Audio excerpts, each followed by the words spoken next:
पाकिस्तान में बदकिस्मती ये है, मैं रमजान के महीने में बड़े बोझल दिल के साथ ये बात कर रहा हूं कि हमारे लोगों ने सियासत को तिजारत बना दिया।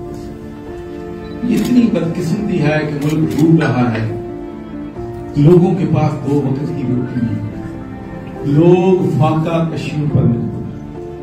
आप अंदाजा कर लें कि कितना बंदा मजबूर होगा कि आपकी, मेरी बेटी, मेरी बहन, मेरी मां 1 किलोमीटर 2 किलोमीटर क्यू में इंतजार करें सिर्फ आटे की 1 बोरी, और उसमें आपको यह भी मालूम है कि दर्जन से ज्यादा लोग क्यू में खड़े हार्ट अटैक की वजह से, रश की वजह से इंतजार होगा।